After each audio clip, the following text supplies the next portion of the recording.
Good evening students, कैसे हैं आप सब। मैं राहुल एक बार फिर स्वागत करता हूं आप सबका अपने YouTube channel Rahul sir PCM में। हम कक्षा 12 का फिजिक्स का चैप्टर 1 पढ़ रहे थे और उसी सीक्वेंस में हम आज की आगे की क्लास देखते हैं, जिसमें हम विद्युत फ्लक्स किसे कहते हैं, अर्थात कॉन्सेप्ट ऑफ इलेक्ट्रिक फ्लक्स, मतलब इलेक्ट्रिक फ्लक्स या विद्युत फ्लक्स किसे कहते हैं, इसे समझेंगे। साथ ही साथ इसका फार्मूला, इसकी कौन सी दो मुख्य स्थितियां बनती हैं, साथ ही साथ इसका मात्रक, विमीय सूत्र और प्रकृति को हम समझेंगे। ये जो विद्युत फ्लक्स है यानी इलेक्ट्रिक फ्लक्स है, ये हो सकता है कि एग्जाम में सीधा प्रश्न इसका ना बने, लेकिन कई बार एग्जाम में सीधे 2 नंबर का प्रश्न जरूर पूछा जाता है कि विद्युत फ्लक्स किसे कहते हैं, इसका मात्रक या विमीय सूत्र बताइए। या तो कभी कभी इसका प्रश्न बनता है कि विद्युत फ्लक्स किसे कहते हैं, इसका सूत्र बताइए। या तो पूछ लेता है कि विद्युत फ्लक्स किसे कहते हैं, यह कब अधिकतम और कब न्यूनतम होता है। या तो फिर इससे ढेर सारे ऑब्जेक्टिव भी आपसे क्वेश्चन पेपर में पूछे जाते हैं। और अगर आप आगे की गॉस की प्रमेय पढ़ें या फिर आगे की जो भी डेरिवेशन पढ़ेंगे, जो इस चैप्टर के आगे के महत्वपूर्ण क्वेश्चंस हैं, उनको अगर आपको सॉल्व करना है तो ये विद्युत फ्लक्स के बारे में जानना बहुत ही आवश्यक है। तो चलिए हम सबसे पहले पढ़ लेते हैं कि विद्युत फ्लक्स किसे कहते हैं। तो देखिए, हम एक क्षेत्र लेते हैं और इस क्षेत्र को क्या मानते हैं, विद्युत क्षेत्र। मतलब ये जो बाउंड्री है चारों ओर, इस क्षेत्र के अंदर कैसा क्षेत्र है, विद्युत क्षेत्र। इस विद्युत क्षेत्र के अंदर एक पृष्ठ रखा हुआ है, तो हम इस पृष्ठ को मान लेते हैं डेल एस, और इससे कुछ लाइनें ऐसे गुजर रही हैं। चूंकि पृष्ठ ऐसे रखा है और पृष्ठ से ये लाइनें 90 डिग्री की कोण बना रही हैं, तो इनको हम क्षेत्र रेखाएं मान लेते हैं, यानी विद्युत क्षेत्र रेखाएं मान लेते हैं। और ये क्षेत्र रेखाएं कैसी हैं, अभिलंबवत, यानी 90 डिग्री का कोण बनाती हैं, किसके साथ, पृष्ठ के साथ। इसलिए इनको हम कैसी लाइनें बोल देते हैं, कैसी रेखाएं बोल देते हैं, अभिलंबवत। तो इसी से हम किसकी परिभाषा बनाएंगे, विद्युत फ्लक्स। जैसे हम आपसे बार बार एक चीज का जिक्र करते हैं कि फिजिक्स में यदि आपको डायग्राम बनाना आ गया और डायग्राम आपको याद आ गया, साथ ही साथ उसका फार्मूला याद आ गया, तो आपको बिल्कुल भी दिक्कत नहीं होगी उसकी परिभाषा, मात्रक, विमीय सूत्र या कुछ भी करने में। तो चलिए हम देखते हैं, हम चित्र के द्वारा पहले इसकी परिभाषा निकालने की कोशिश करते हैं कि विद्युत फ्लक्स या इलेक्ट्रिक फ्लक्स किसे कहते हैं। तो हम बोलते हैं कि इस क्षेत्र में स्थित इससे गुजरने वाली ये अभिलंबवत, ये क्या कहलाता है, विद्युत फ्लक्स। तो मतलब इनकी जितनी संख्या होगी वही क्या कहलाएगा, विद्युत फ्लक्स। तो हम बोलते हैं विद्युत क्षेत्र में स्थित किसी पृष्ठ से गुजरने वाली कैसी क्षेत्र रेखाएं, अभिलंबवत क्षेत्र रेखाएं की संख्या को क्या बोल देते हैं, विद्युत फ्लक्स कहते हैं। फिर से देखते हैं परिभाषा कि विद्युत क्षेत्र में रखे किसी पृष्ठ से गुजरने वाली अभिलंबवत क्षेत्र रेखाओं की संख्या को हम क्या बोलते हैं, विद्युत फ्लक्स या इलेक्ट्रिक फ्लक्स कहते हैं। मतलब अगर कोई इलेक्ट्रिक फील्ड हो, उसमें कोई भी एक पृष्ठ स्थित हो और उससे जो 90 डिग्री की कोण बनाती हुई जितनी भी रेखाएं गुजरेंगी, वो उनकी सारी संख्याओं को हम लोग क्या बोल देते हैं, विद्युत फ्लक्स। आपको अगर एग्जाम में ये क्वेश्चन याद नहीं आता, तो अगर आप इसको डेली वे में पढ़ना चाहें, तो जो आपकी कॉपी होगी, वो कॉपी में आप किसी भी पॉइंट पर कोई एक पॉइंट रख दीजिए। वो जो पॉइंट होगा, उस जो आपकी कॉपी का पूरा सरफेस होगा, अगर हम उसे विद्युत क्षेत्र मान लें और उसमें एक जगह जहां आप कोई पॉइंट रख दें या पेन का ढक्कन निकाल के रख दें, अगर उसे आप क्या मान लेते हैं, पृष्ठ मान लेते हैं, तो वो विद्युत क्षेत्र में स्थित कोई पृष्ठ होगा। तो वो जो लाइनें कॉपी में ऐसे ऐसे खींची होती हैं, वो लाइनें पृष्ठ के कैसे खींची होती है, अभिलंबवत। तो उन्हीं की संख्या को हम क्या कह देते हैं, विद्युत फ्लक्स। तो अगर आप एग्जाम हॉल में बैठे, आपको याद नहीं आ रहा, तो आप सिंपल वे में उसी से आप विद्युत फ्लक्स की परिभाषा बना सकते हैं कि जैसे ये कॉपी हुई, इस कॉपी में पृष्ठ है, तो ये कॉपी को विद्युत क्षेत्र मानते हैं। तो विद्युत क्षेत्र में स्थित किसी पृष्ठ से गुजरने वाली अभिलंबवत रेखाओं को हम क्या बोल देते हैं, विद्युत फ्लक्स कह देते हैं। और इसको किससे प्रदर्शित करते हैं, फाई ई से। अगर हम इस पृष्ठ के विद्युत क्षेत्र की तीव्रता को क्या मान ले, ई, और पृष्ठ को क्या मान ले, डेल एस। तो जो फाई ई होता है वो होता है ई डॉट डेल एस। यहाँ डेल की जगह हम डी भी लिख सकते थे। डेल का मतलब होता है कि पृष्ठ में जो भी परिवर्तन है। तो डेल फाई ई बराबर, देखिए यहां अगर हम देखेंगे तो ई के दो घटक होंगे, एक क्षैतिज घटक होगा, एक लंबवत घटक होगा। तो चूंकि जो पृष्ठ के अभिलंबवत खींची गई रेखाएं हैं, तो अभिलंबवत और ये रेखाएं भी अभिलंबवत है, तो इसका अगर हम क्षैतिज घटक देखें तो ये इसके समानांतर होगा। तो क्षैतिज घटक क्या होता है, ई कॉस थीटा, और यहाँ ई साइन थीटा नहीं लिया जाएगा। तो यहाँ ई का हम कौन सा घटक ले लेते हैं, अभिलंबवत घटक ई कॉस थीटा और डेल एस। और आप जानते हैं कि जब cos थीटा होता है तो डॉट आ जाता है, और अगर sin थीटा होता है तो क्रॉस आ जाता है। मतलब जहां cos थीटा होता है वहां उसका डॉट गुणनफल होता है, और जहां sin थीटा होता है वहां उसका क्रॉस गुणनफल होता है। तो डेल फाई ई बराबर ई डॉट डी एस। अब इसकी कुछ विशेष स्थितियां देखते हैं। आपसे कभी कभी प्रश्न पूछा जाता है कि विद्युत फ्लक्स का मान कब अधिकतम होता है और कब न्यूनतम होता है। तो यदि हम थीटा बराबर 90 डिग्री मान लें, मतलब यहाँ जो ये थीटा ई और डी एस के बीच जो कोण बन रहा है, अगर हम उसको कितना मान लें, 90 डिग्री मान लें, तो अगर हम समीकरण में cos थीटा की जगह 90 रखें तो E D del S cos 90, और आप जानते हैं कि cos 90 का मान कितना होता है, cos 90 इक्वल टू कितना होता है, 0। तो cos 0 का इससे मल्टीप्लाई होगा तो ये कितना हो जाएगा, डेल फाई इक्वल टू 0, अर्थात इसका मान क्या होगा, न्यूनतम होगा। मतलब यदि ये जो विद्युत क्षेत्र रेखाएं हैं इनको, ये भी 90 डिग्री है, और विद्युत क्षेत्र रेखाएं कैसी खींची गई है, अभिलंबवत।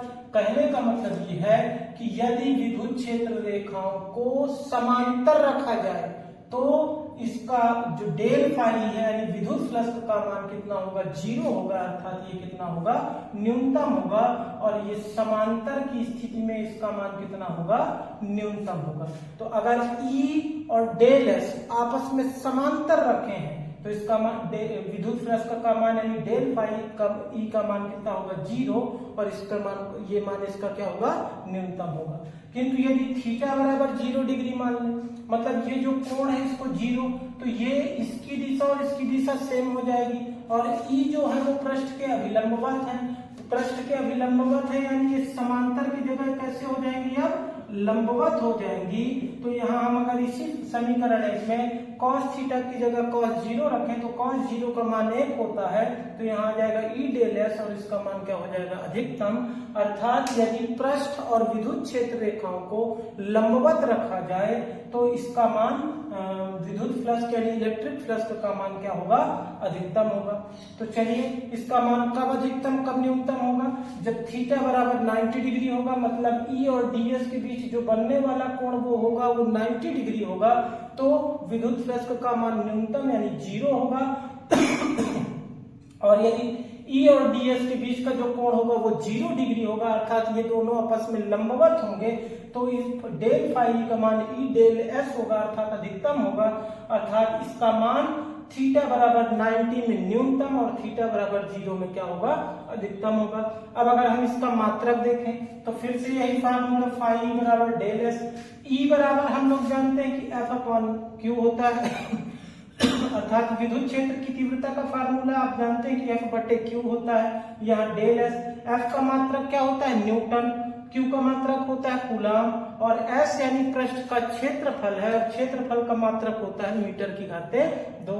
न्यूटन को एन लिखते हैं मीटर स्क्वायर, कूलाम को ऊपर ले जाते हैं तो कूलाम की घाते -1। इस प्रकार अगर हम इसका मात्रक देखते हैं तो न्यूटन मीटर स्क्वायर कूलाम की घाते -1। अगर हम इसके विमीय सूत्र की बात करें तो यहाँ अगर हम देखें तो F का विमीय सूत्र, F यानी बल का विमीय सूत्र हम जानते हैं F इक्वल टू ma। तो यहाँ m और a का विमीय सूत्र यानी त्वरण का विमीय सूत्र होता है LT-2, और बटे कूलाम का होता है AT, और बटे मीटर स्क्वायर यानी क्या, L स्क्वायर। यहाँ m L स्क्वायर और L को मल्टीप्लाई करते हैं तो L की घाते 3, T को ऊपर ले जाते हैं तो T की घाते -3, और a को ऊपर ले जाते हैं तो a की घाते -1। और इसकी प्रकृति कैसी होती है, अदिश, क्योंकि अभिलंबवत रेखाएं जो है ये खींची गई अभिलंबवत रेखाएं वो किसी भी दिशा में हो सकती हैं। अतः विद्युत फ्लक्स की जो विद्युत फ्लक्स की प्रकृति होती है वो कैसी होती है, ये कैसी राशि है, अदिश राशि है। तो इस प्रकार से एक एग्जाम्स में एक छोटा प्रश्न, इलेक्ट्रिक फ्लक्स या विद्युत फ्लक्स किसे कहते हैं, इसका मात्रक, विमीय सूत्र एवं प्रकृति तथा इसका मान कब अधिकतम होता है, कब न्यूनतम होता है, आप एक सिंपल वे में समझा सकते हैं। और जो नया सिलेबस है आपका मुख्यतः उसमें जो छोटे क्वेश्चन पूछे जाने की टेंडेंसी है उसमें ये प्रश्न बहुत ही महत्वपूर्ण हो जाता है।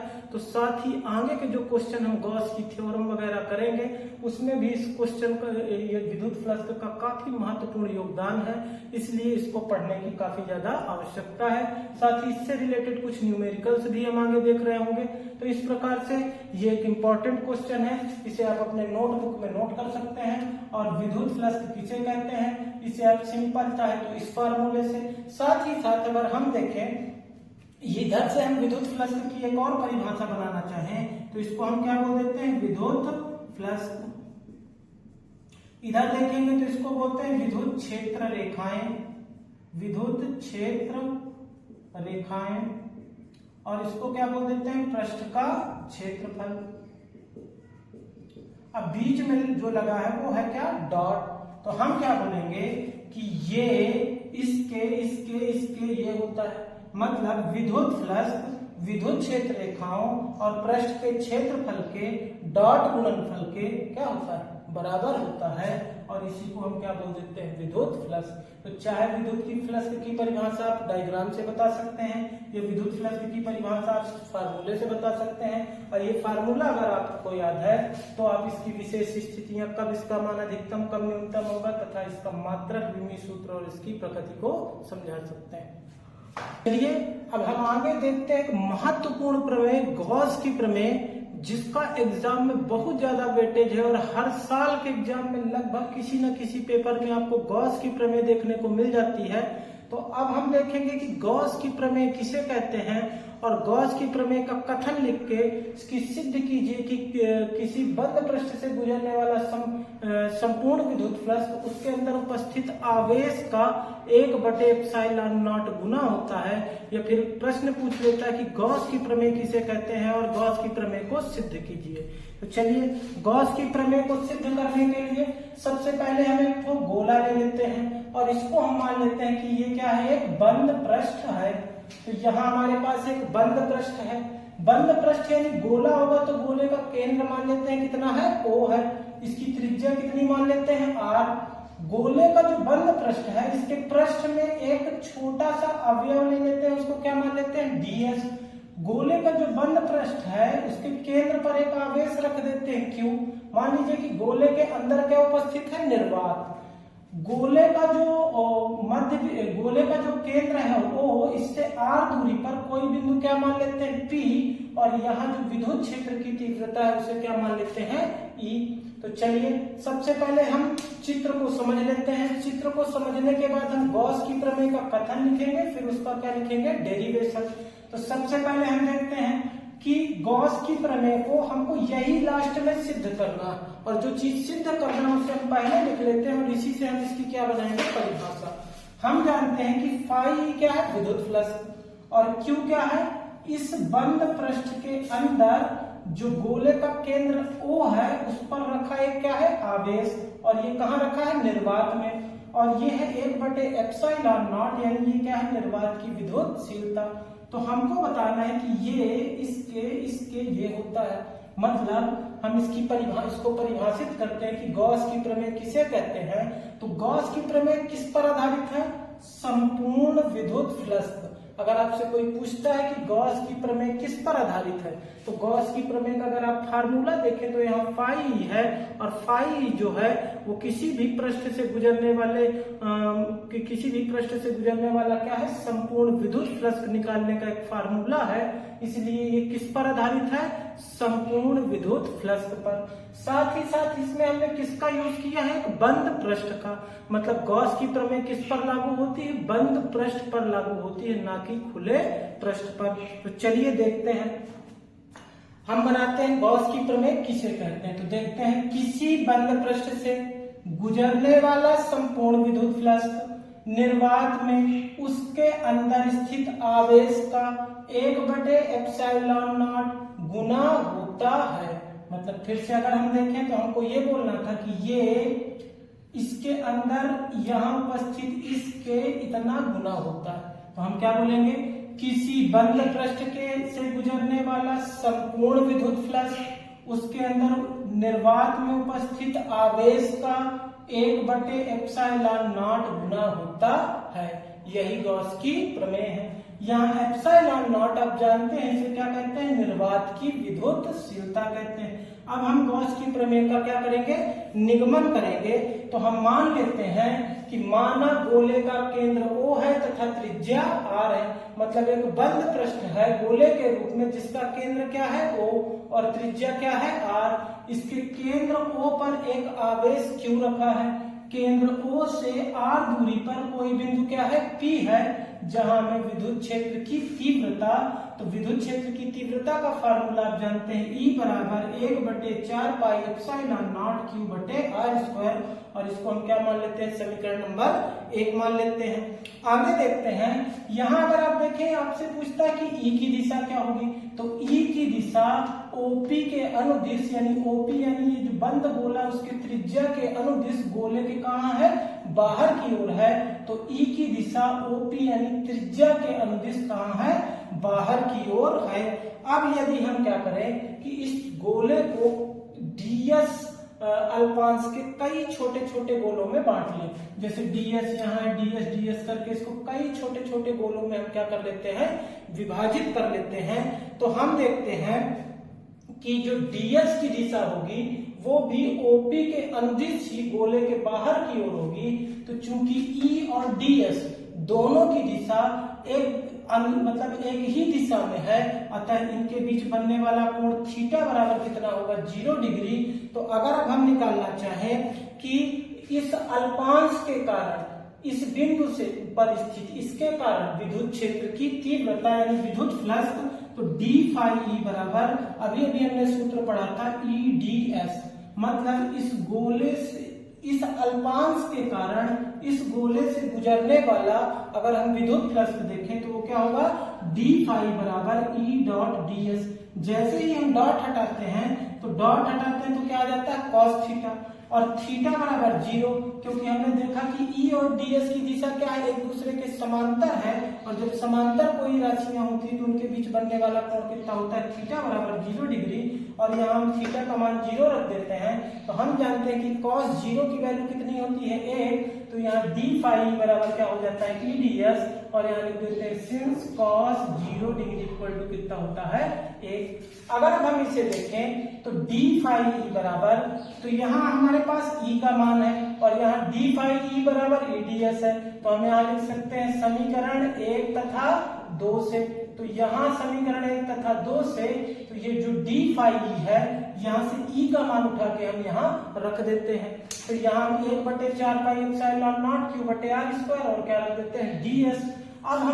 अब हमारे पास इस अल्पांश के कारण जो गुजरने वाला विद्युत फ्लक्स है वो हमारे पास आ चुका है। अतः हम संपूर्ण गोले से गुजरने वाला जो संपूर्ण विद्युत फ्लक्स निकालते हैं, तो दोनों पक्षों का हम क्या कर देते हैं, इंटीग्रेशन कर देते हैं। तो integration of d phi integration of ये 1/4 पाई ε0 Q/r² को निकाल देते हैं। d फाई का इंटीग्रेशन करते हैं तो कितना आ जाता है, फाई। यहाँ कितना बचता है, ds। जब इंटीग्रेशन ऑफ ds करते हैं तो आप देखते हैं कि इसके पृष्ठ में एक छोटा गोला है। जब छोटे छोटे कई गोलों को जोड़ देते हैं तो ये पूरा गोला बन जाता है, यानी संपूर्ण गोले का पृष्ठीय क्षेत्रफल। और हम जानते हैं कि संपूर्ण गोले का पृष्ठीय क्षेत्रफल 4πr² होता है। तो हम यहाँ इंटीग्रेशन ऑफ ds की जगह 4πr² रख देते हैं।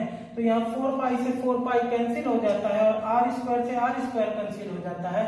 तो 1/ε0/q, तो इसको हम q एक कम q कर दें तो q/ε0 जो कि यहाँ प्राप्त होता है, यही गॉस की क्या है, प्रमेय है। तो देखिए गॉस की प्रमेय पेपर की दृष्टि से बहुत ज्यादा इंपॉर्टेंट है। और अगर आपको एग्जाम में इसको याद रखना है तो इसका अगर आपको डायग्राम और ये फार्मूला याद है तो आप इसको सिंपल वे में सॉल्व कर सकते हैं। चलिए इसको एक बार जल्दी से रिकॉल कर लेते हैं। मान पहले तो हम गॉस की प्रमेय का क्या बनाते हैं, कथन। तो देखिए, किसी बंद पृष्ठ से गुजरने वाला संपूर्ण विद्युत फ्लक्स उस गोले के अंदर उपस्थित निर्वात में उपस्थित आवेश का कितना होता है, 1/ε0 गुना होता है। इसी को क्या कह देते हैं, गॉस की प्रमेय। तो फाई बराबर क्यू गुणे 1/ε0। यहाँ ε0 क्या है, निर्वात की विद्युतशीलता है। अब इसके बाद हम चित्र का क्या करेंगे, वर्णन करेंगे। तो माना एक बंद पृष्ठ है जिसका केंद्र कितना है, O है, और त्रिज्या कितनी है, R है। इसके केंद्र O पर एक Q आवेश रखा है। केंद्र O से R दूरी पर कोई बिंदु P है जहां विद्युत क्षेत्र की तीव्रता E, और विद्युत क्षेत्र की तीव्रता E का फार्मूला होता है 1/4 पाई ε0 Q/r²। इसको मान लेते हैं समीकरण नंबर 1। अगर अब हम इस गोले को कई छोटे छोटे अल्पांशों में विभाजित कर दें तो यहाँ जो ds होगा एक छोटा अल्पांश होगा। अगर हम यहाँ E की दिशा बताना चाहें तो E की दिशा OP के अनुदिश ही होगी, गोले के कहा, बाहर की ओर। तो अगर हम इस अल्पांश से गुजरने वाला विद्युत फ्लक्स निकालते हैं तो वो होगा d फाई E, और ये d फाई अभी हमने विद्युत फ्लक्स का फार्मूला पढ़ा था E डॉट ds। जैसे ही डॉट हटाते हैं तो यहाँ क्या आ जाता है, cos थीटा। और अगर आप देखेंगे कि E और ds इन दोनों की दिशा क्या है, सेम है, और जब दिशा इनकी सेम है तो इनके बीच ये एक दूसरे के समांतर होंगे तो इनके बीच बनने वाला कोण कितना होगा, 0 डिग्री होगा। तो हम बता देते हैं कि यदि E और ds के बीच का कोण थीटा बराबर कितना है, 0 डिग्री। तो अगर हम यहाँ cos 0 रखते हैं तो cos 0 का वैल्यू 1 होता है, तो यहाँ d फाई बराबर कितना आ जाता है, E ds। अब हमने एक अल्पांश के कारण विद्युत फ्लक्स निकाल दिया है, तो हम संपूर्ण गोले का संपूर्ण विद्युत फ्लक्स निकालते हैं। मतलब सारे अल्पांशों को मिलाकर जो गोले का से गुजरने वाला संपूर्ण विद्युत फ्लक्स है, तो हम दोनों पक्षों फिर हम यहाँ समीकरण 2 मान लेते हैं। अब हम यहाँ E का मान यहाँ समीकरण 1 से यहाँ ट्रांसफर करते हैं, तो हम लिखते हैं समीकरण 1 और 2 से, तो E का मान हम यहाँ से यहाँ ट्रांसफर कर देते हैं। अब हमको अगर संपूर्ण विद्युत फ्लक्स यानी गोले से गुजरने वाला संपूर्ण विद्युत फ्लक्स निकालना है तो हम दोनों पक्षों का क्या कर देते हैं, इंटीग्रेशन। d फाई का इंटीग्रेशन करते हैं तो कितना आता है, फाई आता है, और इधर ds को इंटीग्रेशन के अंदर रख के बाकी कांस्टेंट वैल्यू उसको कहाँ कर देते हैं, बाहर। और हम देखते हैं कि जब इंटीग्रेशन ऑफ ds निकालते हैं, मतलब कई छोटे छोटे गोले मिलकर संपूर्ण गोले का पृष्ठीय क्षेत्रफल का निर्माण करते हैं, और संपूर्ण गोले के पृष्ठीय क्षेत्रफल का मान 4πr² होता है। तो इंटीग्रेशन ऑफ ds का मान 4πr² रख देते हैं, और फाई बराबर यहाँ 4 पाई से 4πr² को कैंसिल करते हैं तो 1/ε0 गुणे Q आता है, और यही गॉस की प्रमेय है। तो इस प्रकार आज हमने विद्युत फ्लक्स किसे कहते हैं, इसका मात्रक विमीय सूत्र, और इसका मान कब अधिकतम कब न्यूनतम होता है, ये भी पेपर की दृष्टि से एक मिनी इंपॉर्टेंट क्वेश्चन है। तो वहीं अगर most important of the question देखें, गॉस की प्रमेय का कथन कभी कभी सीधा पूछा जाता है, या फिर गॉस की प्रमेय किसे कहते हैं और इसको निगमित कीजिए, ऐसा भी प्रश्न पूछा जाता है। तो दोनों क्वेश्चन को हम बहुत अच्छे तरीके से समझ चुके हैं, और साथ ही साथ गॉस की प्रमेय के लिए 2 चीजें और ध्यान रखना चाहिए कि गॉस की प्रमेय हमेशा किस पर लागू होता है, एक बंद पृष्ठ पर लागू होता है, और गॉस की प्रमेय को निकालने के लिए हमको गोले के अंदर के भाग में कैसा रखना चाहिए, हमको इसको निर्वात में रखना चाहिए, और गॉस की प्रमेय एक बंद पृष्ठ पर ही लागू होता है। इस तरह से गॉस की प्रमेय को हम सिद्ध करते हैं। तो गॉस की प्रमेय को सिद्ध करने के साथ साथ अब हम आगे की जो क्लासेस होंगी इसी पर्टिकुलर सीक्वेंस में देखेंगे। अभी बीच में कुछ गैप था, वो कुछ निजी वजह से रहा, उसके लिए हमें खेद है, और आगे आपको बोर्ड के एग्जाम में 95% प्लस नंबर आए, इसके लिए हम सतत प्रयासरत रहेंगे, और आपको एक सीक्वेंस से एक महत्वपूर्ण क्वेश्चन की सीरीज के साथ साथ अन्य मिनी और लेस इंपॉर्टेंट क्वेश्चंस को भी सॉल्व करेंगे। और ये चैप्टर जो फिजिक्स का चैप्टर 1 है वो जल्द ही 1-2 लेक्चर के बाद समाप्त हो जाएगा। उसके बाद हम आगे चैप्टर 2, चैप्टर 3 ऐसे सॉल्व करेंगे। साथ ही साथ न्यूमेरिकल को चैप्टर के एंड पर और कुछ जो ऑब्जेक्टिव क्वेश्चन है उनको भी हम सॉल्व करेंगे। तो आप आपको वीडियोस ये जो हम बनाते हैं वो आपको कैसी लगती हैं, ये जरूर कमेंट सेक्शन पर लिखकर बताएं, और ज्यादा से ज्यादा इस वीडियो को शेयर करें, और ऐसा ही प्यार आप हमारे इस चैनल को बनाए रखें। जय हिंद।